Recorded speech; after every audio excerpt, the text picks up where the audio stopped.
kesempatan kali ini kita akan membahas tentang bagian-bagian lingkaran.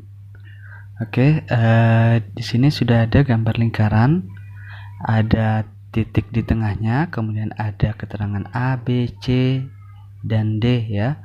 Nah, nanti akan saya jelaskan mengenai bagian-bagian lingkaran satu persatu.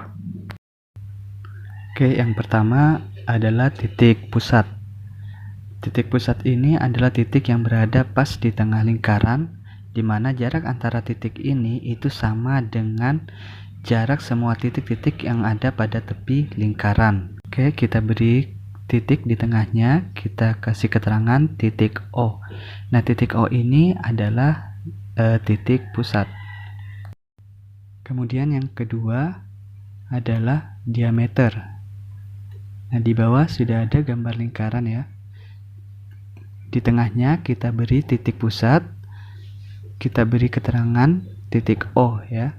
Kemudian kita buat garis yang melalui titik pusat.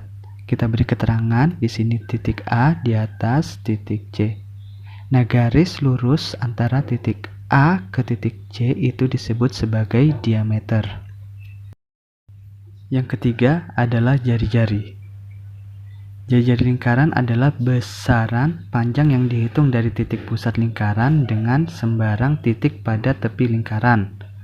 Kita lihat di sini, misalnya di sini sudah ada titik pusatnya, kita beri keterangan O. Kemudian di sini ada garis kita buat garis dari titik pusat ke titik tepi lingkaran. Ini juga sama, ini juga sama. Kita beri keterangan di sini A, B, C. Nah, semua garis dari titik pusat ke titik lingkaran itu disebut sebagai jari-jari. Jadi titik O ke A, titik O ke B, dan titik O ke C itu merupakan jari-jari. Kemudian yang keempat adalah tali busur. Tali busur adalah garis yang menghubungkan dua titik pada lingkaran tanpa melalui titik pusat. Kita misalkan di sini dulu kita buat titik pusat, kemudian ada diameter, ada jari-jari. Nah, kemudian kita buat garis lurus dari kaki jari-jari O ke B dengan kaki pada jari-jari O ke C, sehingga terbentuk garis lurus B ke C. Nah, garis lurus B ke C ini disebut sebagai tali busur.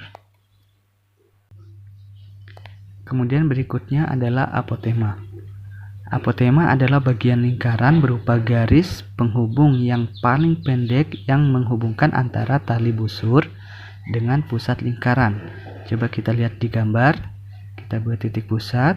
Di sini ada diameter lagi, ada jari-jari. Kemudian ini ada tali busur. Kemudian kita buat garis lurus dari titik pusat ke tengah-tengah tali busur, membentuk sudut 90 derajat ya. Nah, garis kita beri keterangan D. Jadi garis lurus dari O ke D, dari titik pusat ke titik D itu disebut sebagai apotema. Kita lanjut, yang keenam adalah busur lingkaran. Busur lingkaran adalah garis berbentuk lengkung pada tepian lingkaran. Coba kita lihat di gambar. Situ sudah ada titik pusatnya, kemudian ada diameter juga, ada jari-jari juga.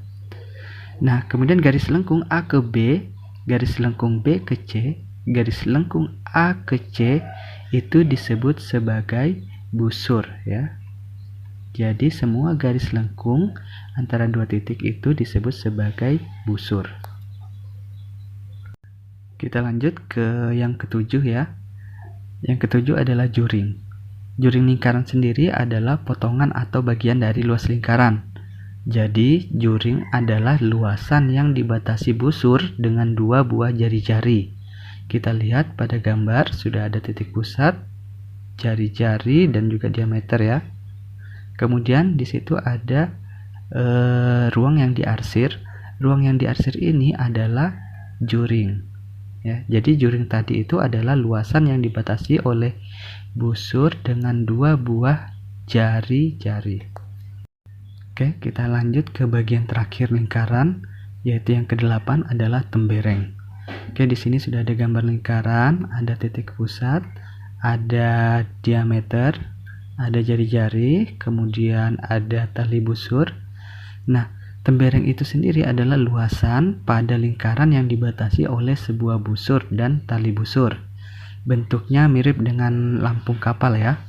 Nah, kita lihat di sini ada kita beri keterangan dulu B ke C, kemudian ruang di tengahnya. Nah, ini ya yang berwarna putih ini adalah tembereng.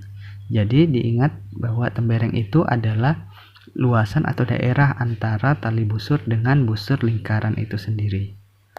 Oke, sekian untuk penjelasan mengenai bagian-bagian lingkaran. Sampai ketemu lagi di kesempatan berikutnya.